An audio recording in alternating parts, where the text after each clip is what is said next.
2 Samuel, capítulo 11, a partir do versículo 1.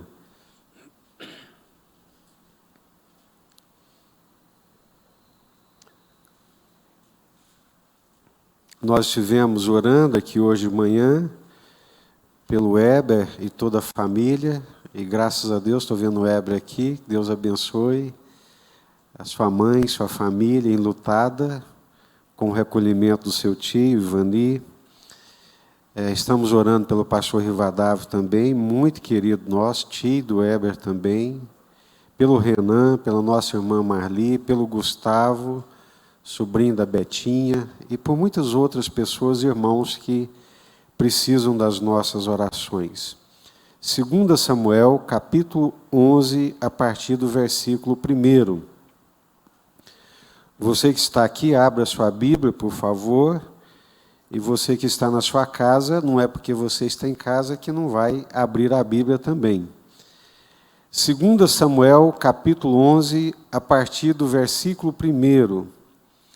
Decorrido um ano, no tempo em que os reis costumam sair para a guerra, enviou Davi a Joabe e seus servos com ele a todo Israel, que destruíram os filhos de Amon e sitiaram Rabá.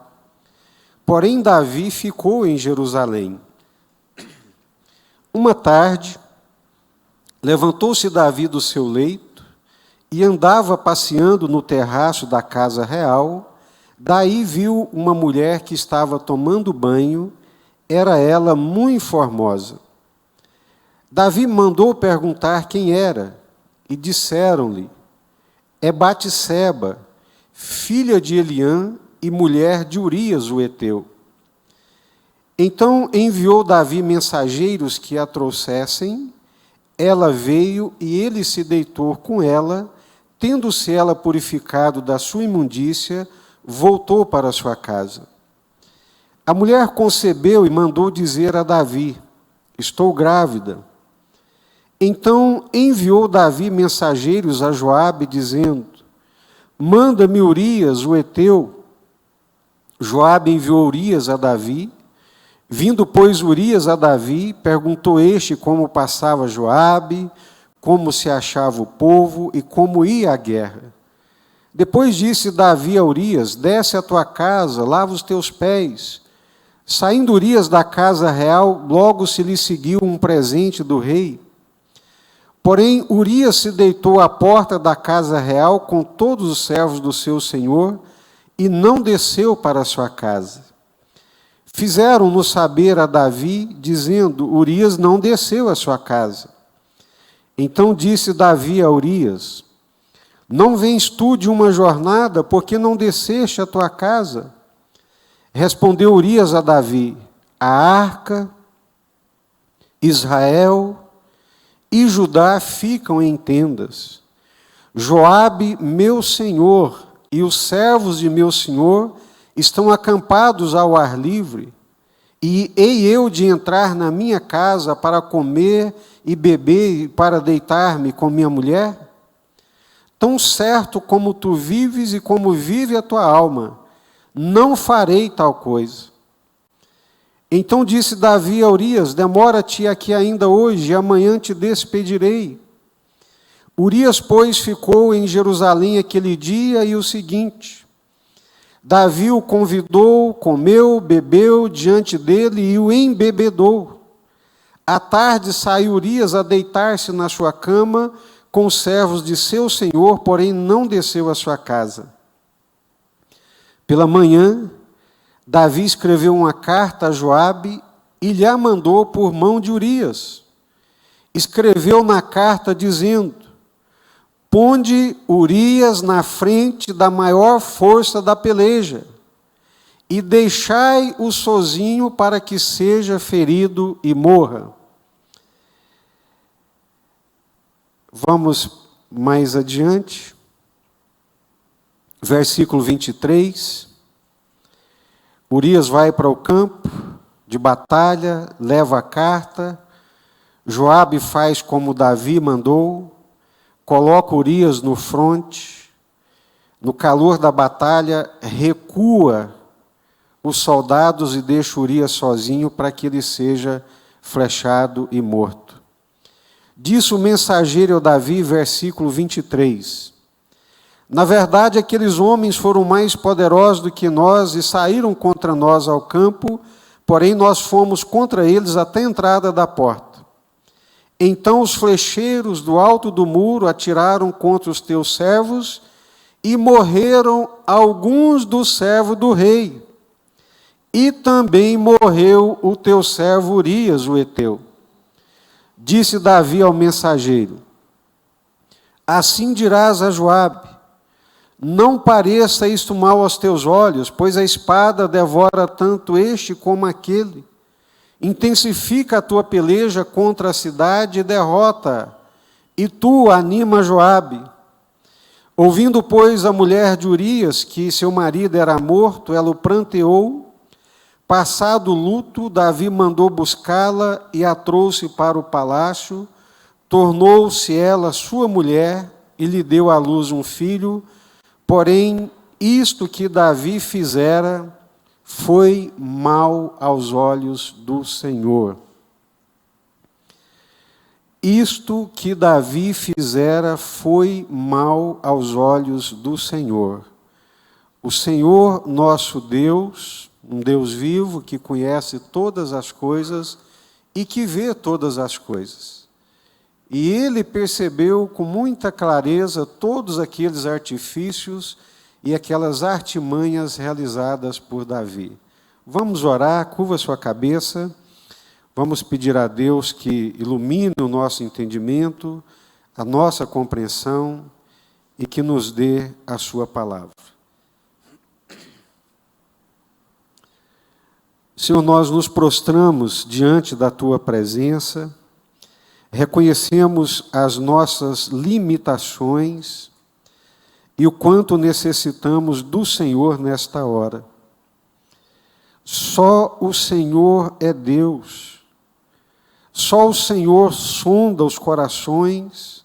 Só o Senhor pode alcançar os nossos corações e despertá-los, ó Deus, para o poder da tua palavra. A tua palavra é a verdade, não há outra verdade. A tua palavra, ela é como uma espada que penetra ao mais profundo do nosso coração, quebrando correntes, quebrando grilhões, despedaçando ferrolhos e trazendo à luz do nosso entendimento a tua vontade e o teu querer. Fala conosco, Senhor, nessa noite. Tenha misericórdia de nós, não nos deixes correr com a multidão desse mundo, que tem corrido de maneira desenfreada, de maneira distanciada dos teus valores e dos teus princípios. Ilumina os nossos olhos, os olhos do nosso coração, fala conosco e dá-nos a tua palavra, é o que nós te pedimos e suplicamos, em nome do Senhor Jesus. Há 2 semanas atrás, eu pregava aqui à noite sobre a vitória de Davi sobre Golias, aquele grande gigante. Se puder me dar um pouquinho de retorno aqui, por favor, Lucas. Um garoto de 17 anos, um menino ainda em formação física, intelectual, emocional, era um garoto. Mas um garoto que conhecia a Deus e que havia recebido na sua vida a presença do Espírito Santo de Deus. Ele foi ungido por Deus como rei de Israel. E a partir do momento em que ele foi ungido pelo Espírito Santo de Deus, aquela presença santa, divina, poderosa, sobre a vida dele, o levou a viver e fazer coisas extraordinárias. Uma delas foi abater um gigante. aquele gigante que assustava e que amedrontava a todos, quando Davi viu o gigante, que desafiava as tropas de Saul, e os soldados de Saul fugiam amedrontados e apavorados, o Davi disse: eu não pertenço simplesmente ao exército de Saul, eu pertenço ao exército do Deus vivo. Você está desafiando não um exército com força e recursos humanos, mas você desafia o exército do Deus vivo, uma perspectiva santa, uma perspectiva correta, uma visão iluminada pela presença do Espírito Santo de Deus. Foi contra o gigante, derrotou o gigante, abateu o gigante, começou a crescer, Deus começou a dar-lhe um nome, o rei ficou enciumado, começou a persegui-lo, tentou matá-lo inúmeras vezes e Deus o livrou, porque Deus era com ele. Por onde quer que ia Davi, o Senhor ia com ele. Onde ele colocava a planta dos seus pés, o Senhor colocava também. O Senhor rompeu os inimigos diante de Davi, como disse ele mesmo, como quem rompe águas. Quando ele estendia as suas mãos, o Senhor estendia as deles. De vitória em vitória, assumiu o reino pequeno, começou por Judá, reinou em Hebrom durante 7 anos, depois foi conduzido como rei de todo Israel. E o Senhor o honrou, o Senhor o abençoou, e ele foi crescendo, e ele foi ficando cada vez mais vitorioso. E eu me lembro aqui desse momento triste na história de Davi. De vitória em vitória, por causa da graça de Deus e da presença de Deus. Mas eu me lembro, quando eu preguei aqui também, num domingo à noite, que o pecado, ele traz derrota e destruição para as nossas vidas e para o povo de Deus. O pecado de Acã. Israel vinha de vitória em vitória, vencendo, destruindo os inimigos. E depois, diante de um exército ínfimo, pequeno, como o da cidade de Ai, eles sofrem uma derrota muito grande. E o Josué, sabendo do efeito político, psicológico daquela derrota, rasga as suas vestes, cai prostrado no chão, clama a Deus: e agora, Senhor, nós estamos perdidos, esse povo vai se arregimentar e vai nos destruir. E o Senhor diz: por que você está lamentando, Josué? Israel pecou. O Senhor não diz que Acã pecou, mas diz que Israel pecou. E por causa do pecado de Acã, a nação, o povo de Deus sofreu essa derrota. E por causa desse pecado, veio destruição sobre a família do Acã, por causa do endurecimento do seu coração. E agora nós estamos aqui, Davi, um homem segundo o coração de Deus, mas que não vigiou e cedeu lugar à tentação. Depois de tanto sofrimento, depois de tantas perseguições, mas também de tantos livramentos, Deus o estabelece como rei de Israel, lhe concede inúmeras vitórias, e no momento de desfrutar as vitórias, as conquistas, ele vai para o lado errado e para o caminho errado. Alguns anos atrás, eu li um livro do Foster, dizendo que nós devemos ter cuidado com 3 coisas: dinheiro, sexo e poder. O dinheiro produz poder, o poder produz mais dinheiro, e mais dinheiro produz mais poder, e mais poder, mais dinheiro, e a pessoa vai ficando poderosa, ela vai se sentindo vitoriosa, ela vai se sentindo conquistadora, e o resultado disso vai desembocar na sexualidade. E Freud já explica isso, não preciso entrar nesses detalhes. Parece que há uma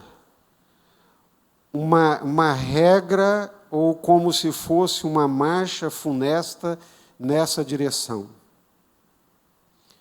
Fico vendo tantos meninos desconhecidos e obscuros, crentes, piedosos, tementes a Deus, e de repente Deus os abençoa com um talento extraordinário, e eles se transformam em jogadores de futebol famosos, milionários da noite para o dia.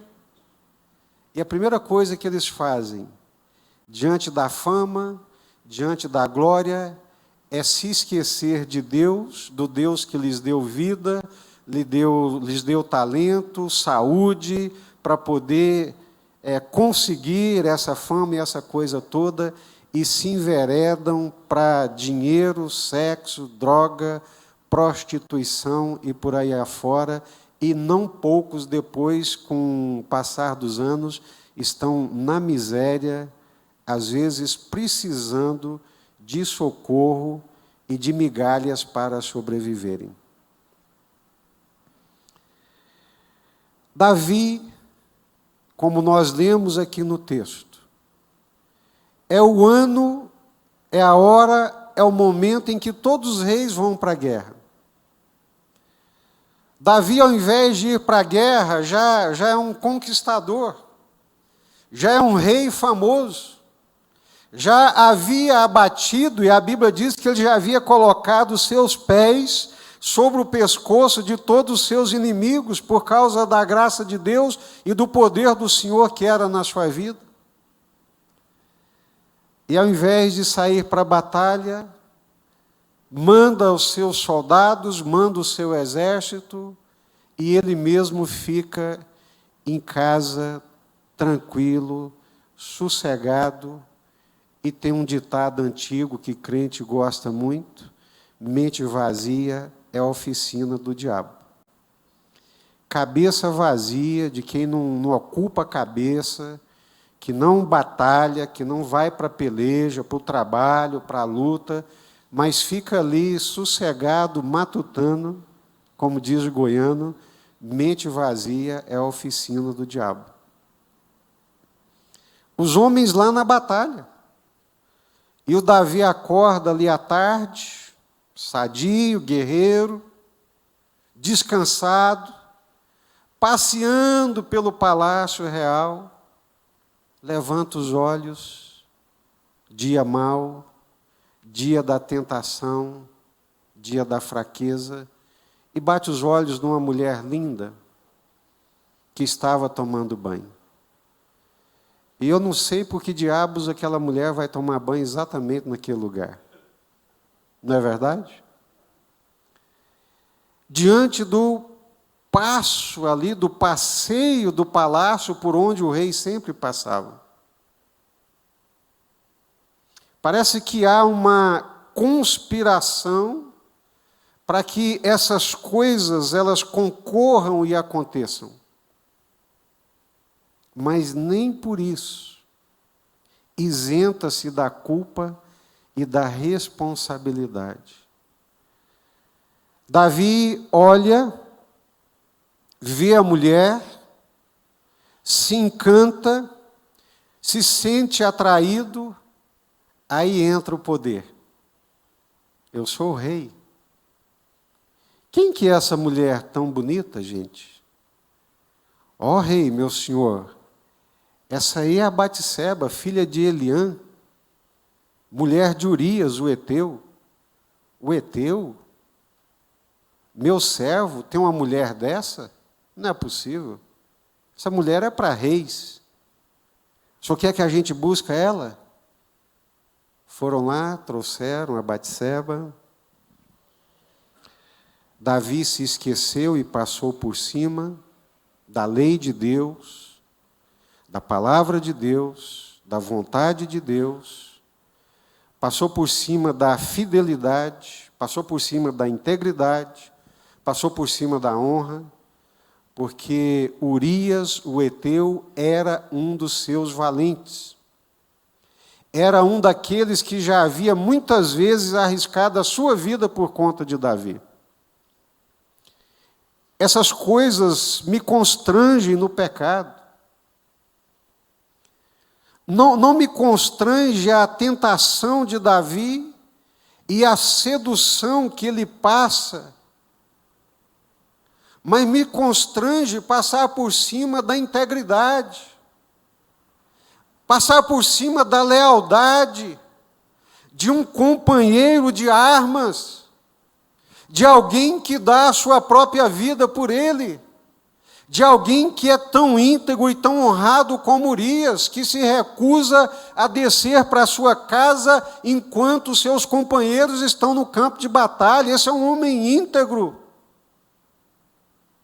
É um homem íntegro, é um homem fiel, é um homem leal, é um homem honrado, e Davi não pensa em nenhuma dessas coisas. Pelo amor de Deus, que força estragadora e miserável é essa do pecado?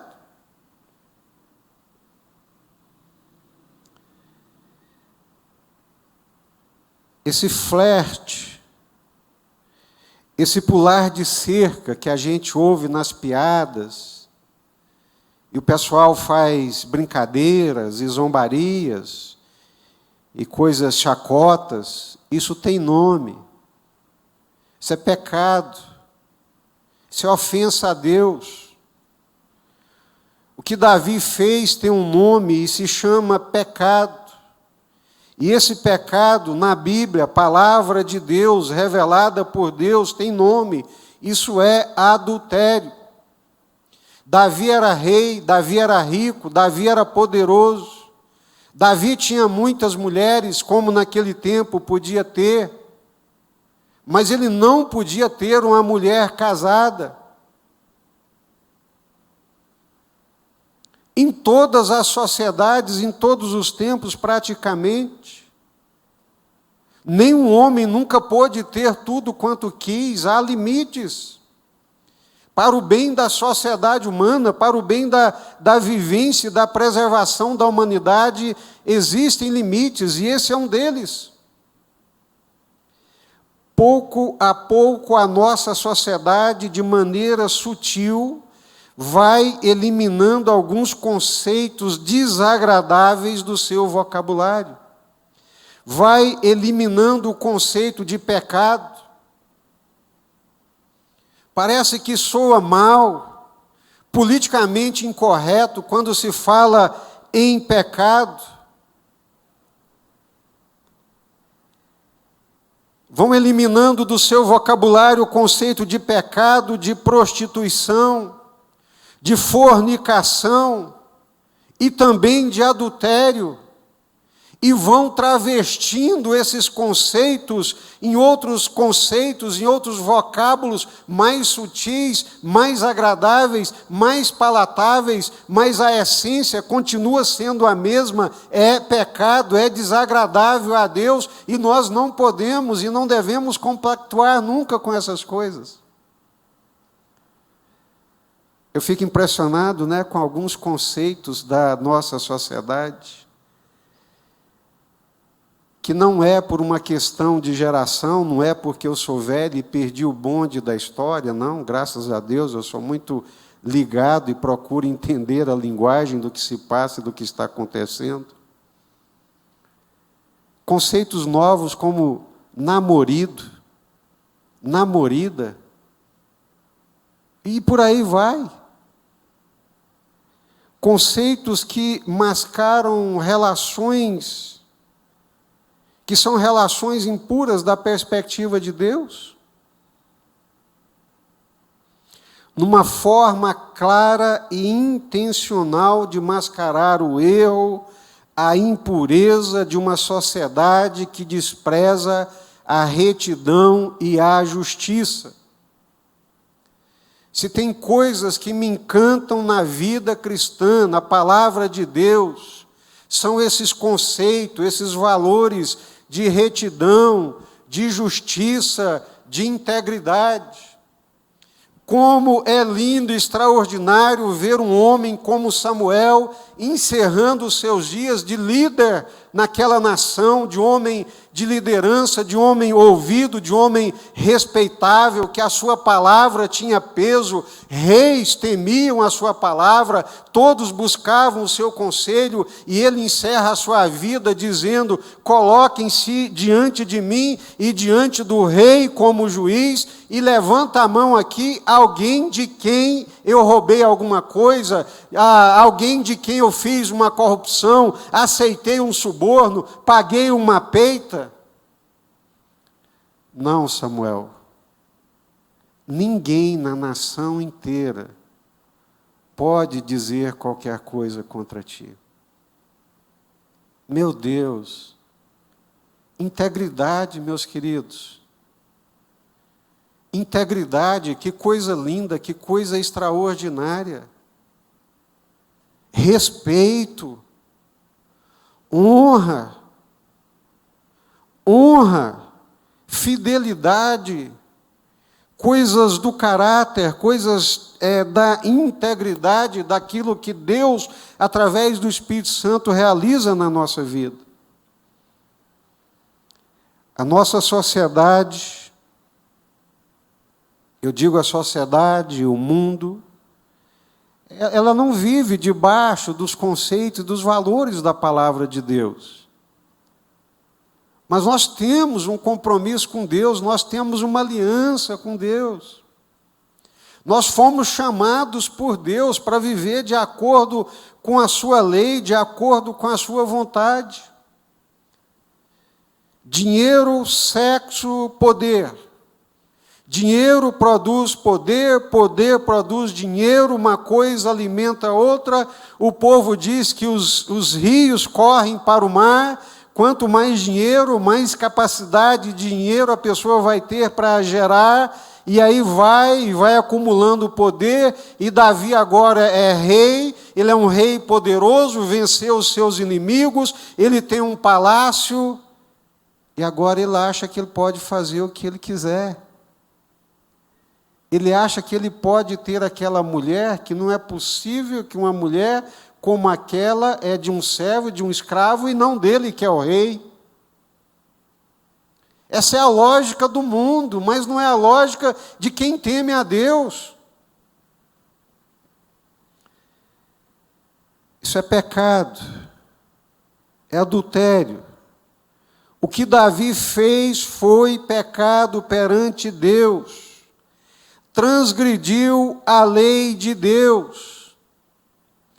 Pecou contra Deus, pecou contra a sua família, pecou contra o seu governo, pecou contra o povo de Deus.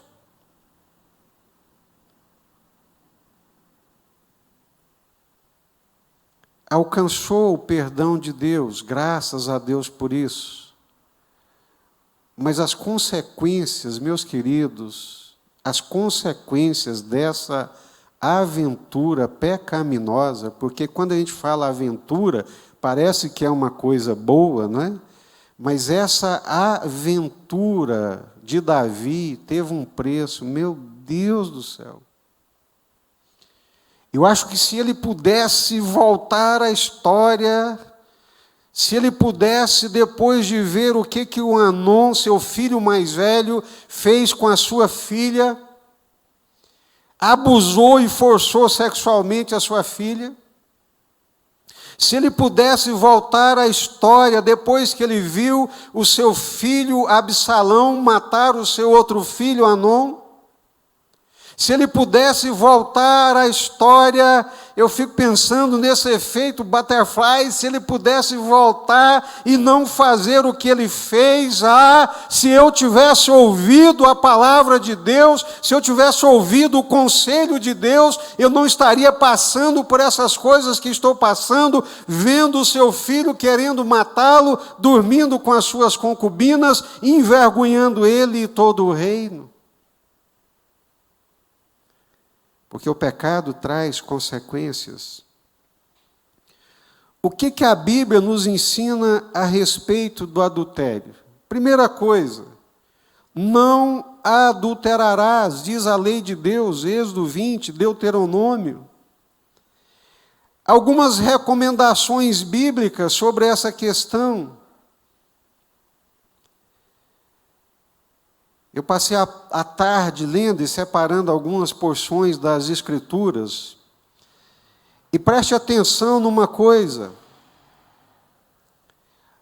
Adultério hoje não se limita apenas aos homens.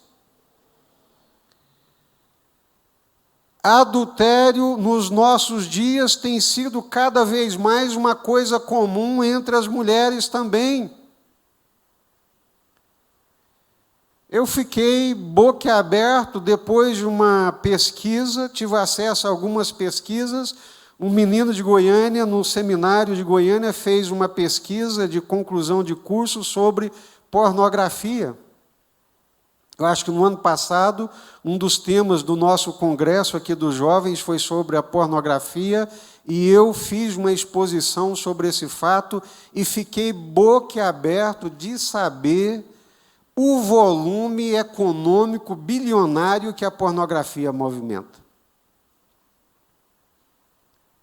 E fiquei mais boquiaberto ainda, ao saber que hoje as mulheres acessam tanto pornografia quanto os homens. E mais surpreso ainda de saber que adultério é tão comum entre os homens e entre as mulheres. O que a palavra de Deus diz sobre isso? O livro de Provérbios, que é um livro de sabedoria, que tenta instruir o tolo, que tenta botar juízo na cabeça daquele que é simples.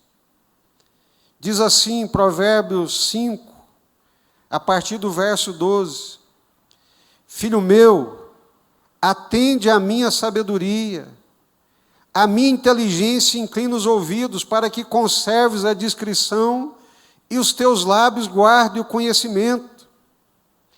Porque os lábios da mulher adúltera destilam favos de mel, e as suas palavras são mais suaves do que o azeite. Eu fiquei lendo e relendo. Os lábios da mulher adúltera destilam favos de mel. É doce, é sutil, é gostoso. E geralmente te pega no dia mau, né? Patroa anda nervosa, TPM atacada, os meninos dentro de casa infernizando tudo. E aí a outra, por isso que é a outra, né? A fala é doce como mel.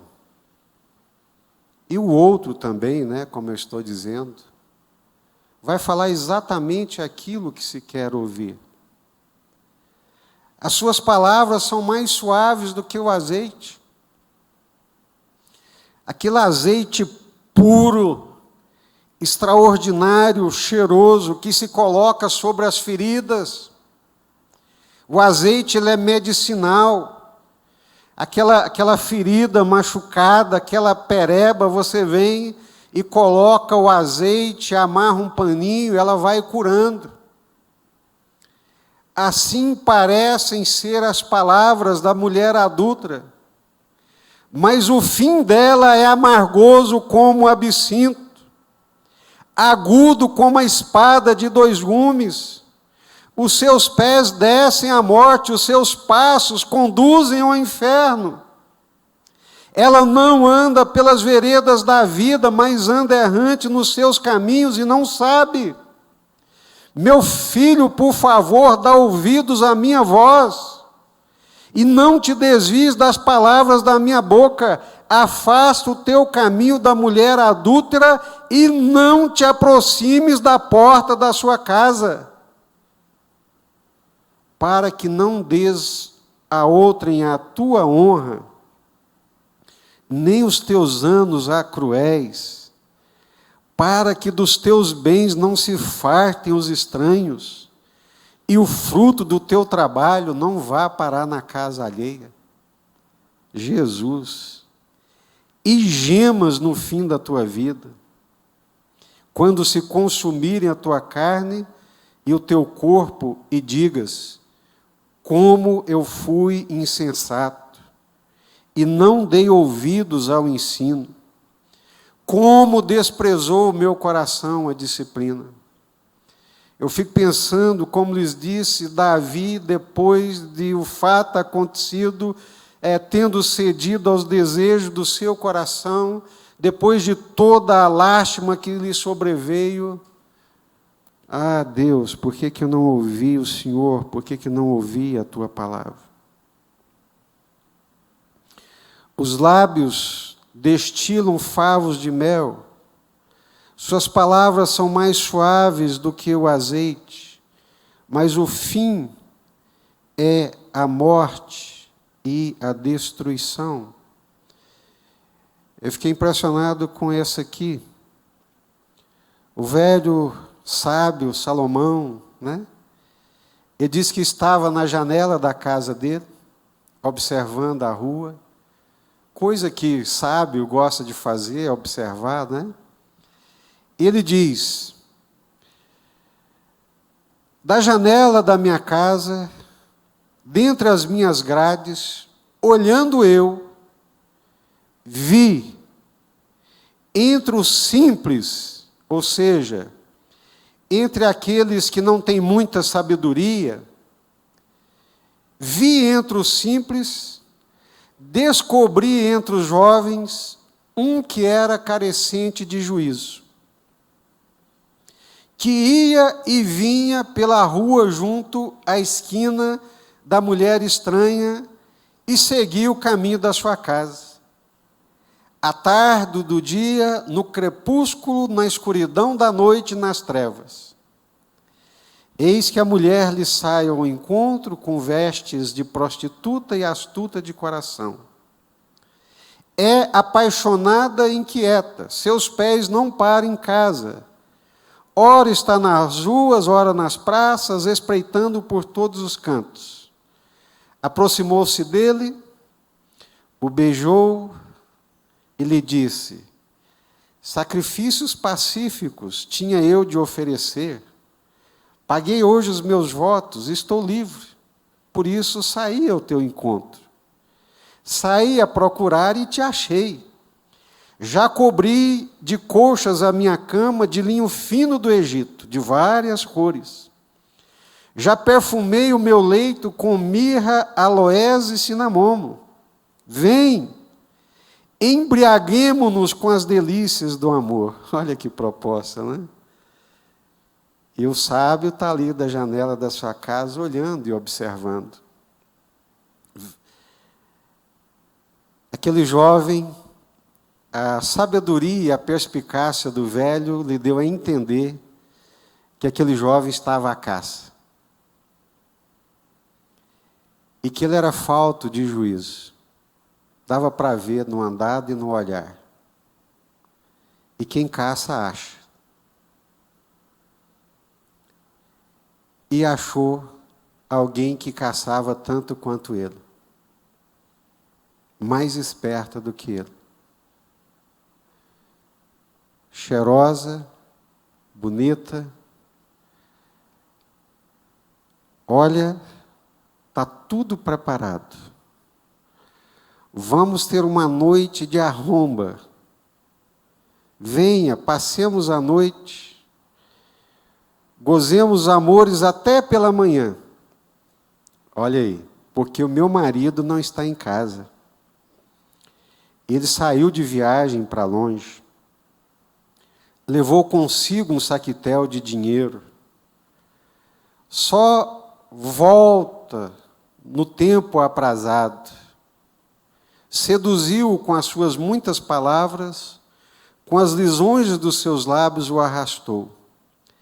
E ele a segue, como o boi que vai ao matadouro, como o servo que corre para a rede até que a flecha lhe atravesse o coração, como a ave que se apressa para o laço sem saber que isto lhe custará a vida. Agora, meu filho, dá-me ouvidos, sê atento às palavras da minha boca. Não se desvie o teu coração para os caminhos dela, e não andes perdido nas suas veredas, porque há muitos feriu e derribou, e são muitos os que por ela foram mortos. A sua casa é caminho para a sepultura e desce para as câmaras de morte. Meu Deus, que o Senhor tenha misericórdia de nós, meus queridos. Davi era um homem muito melhor do que qualquer um de nós que estamos aqui. Ele era um homem segundo o coração de Deus. Ele era um homem cheio do Espírito Santo de Deus. Mas não vigiou.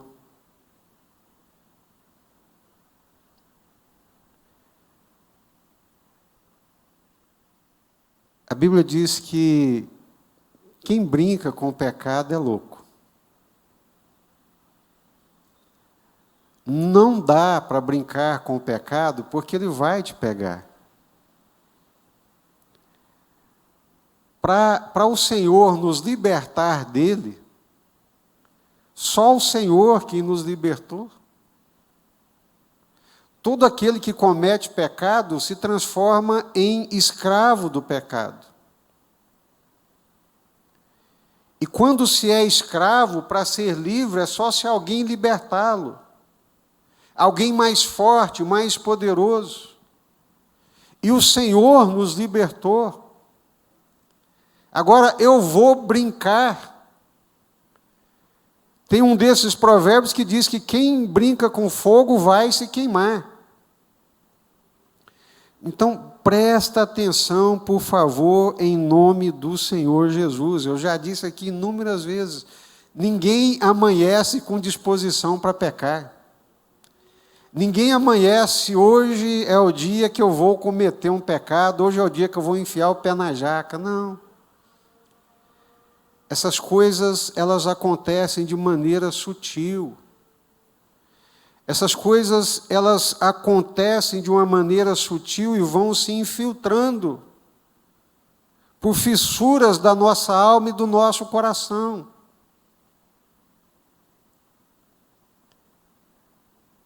Certamente esse era um dos fracos de Davi. Era um dos seus tendões de Aquiles. Não foi para a batalha. Ficou ali, pensando, matutando, espreitando. Romanos, capítulo 13, diz assim: a ninguém fiqueis devendo coisa alguma, exceto o amor com que vos ameis uns aos outros. Pois quem ama o próximo tem cumprido a lei.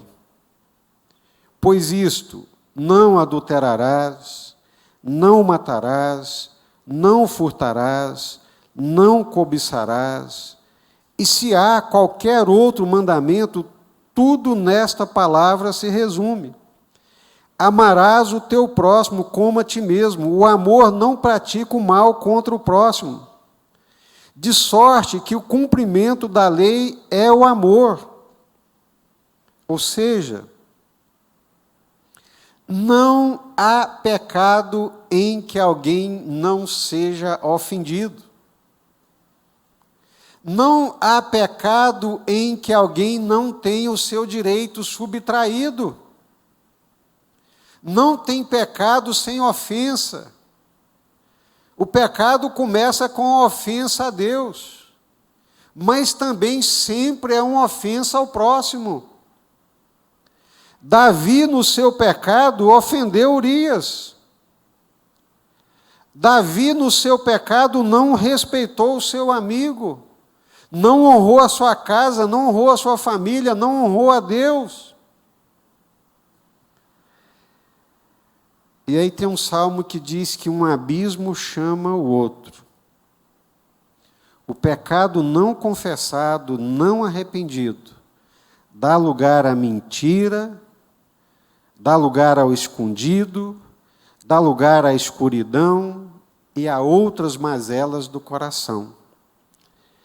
Davi tentou de todas as formas ocultar o seu pecado. Trouxe Urias do fronte, embebedou, tentou mandar ele para casa para dormir com a mulher e ocultar o seu adultério, mas esbarrou no homem honrado. E, por fim, escreveu uma carta que era uma sentença de morte e colocou nas mãos de Urias. Vocês conseguem imaginar isso? O que o pecado faz na vida da pessoa? Ele transgride a vontade de Deus, ele não respeita a Deus, ele vai respeitar quem? Ele não se submete a Deus e à vontade de Deus, então o que Davi faz a partir disso? Ele começa os artifícios, ele começa as mentiras. Ele não precisava do Urias ali, mas ele manda chamar Urias. Ele imagina que Urias tem as mesmas fissuras e as mesmas tentações que ele. Ele imagina Urias estar lá na batalha, tantos dias fora de casa, com a mulher bonita dessa, ele vai chegar aqui e vai para casa e vai dormir com a mulher, mas Urias não é como Davi. Ele não vai para casa. E aí os fofoqueiros de plantão chegam para Davi: ó rei, o Urias não foi para casa, está lá no portão do palácio. O que eu vou fazer? Essa estratégia não deu certo. Olha a frieza. Vamos fazer um jantar caprichado aqui. Traga os melhores vinhos. Encha a bola do Urias, bajula Urias, taca vinho no coitado. Ele fica tonto, bêbado. Ele falou: agora bêbado, perdeu as barreiras, agora ele vai para casa. Ele não foi para casa. A integridade dele, o senso moral dele era mais elevado do que as torções que a embriaguez produz na vida de uma pessoa. Quando o caráter é torto e a pessoa se embriaga, todas as torpezas do caráter aparecem. Mas quando a pessoa tem um caráter reto, nem a embriaguez se sobrepõe a esses valores do caráter. E ele ficou, ele não desceu. Rei, Urias ficou bêbado, mas dormiu aí na porta do palácio, não foi para casa. A barriga da mulher vai aparecer daqui a pouco. Ele não dormiu com ela. Já sei. Joabe, comandante dos exércitos, estou mandando essa carta para você por mão de Urias. Quando ele te entregar a carta, você o coloca na frente da batalha mais intensa.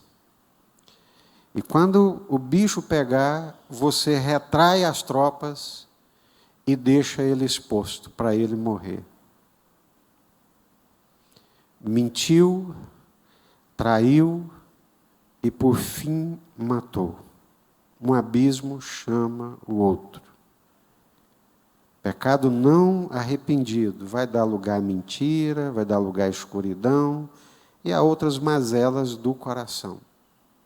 Pecado tem nome, é ofensa a Deus, é ofensa ao próximo. Alguém sempre vai ser lesado nesse processo. Amém? Essa é a palavra de Deus para nós nessa noite. Nossa, pastor, mas em tempo de pandemia uma palavra dessa? É isso mesmo, meus queridos. Não tem nada que traz mais derrota para o povo de Deus do que o pecado. O povo de Deus vinha de vitória em vitória, até que Balaão ensinou ao rei de Moabe a induzir o povo de Israel ao pecado. Balaão tentou várias vezes amaldiçoar o povo para que o povo fosse destruído. E o Senhor não permitiu. O Balaão então disse para o rei dos Moabitas, né? Só tem uma forma desse povo ser derrotado. É com o pecado. Se o pecado entrar na vida deles, eles estão perdidos, eles estão derrotados. Por isso que essa palavra, queridos, ela é atual, ela é para hoje, para sempre, ela é a palavra de Deus. Pecado é a pior coisa que pode acontecer na vida do ser humano.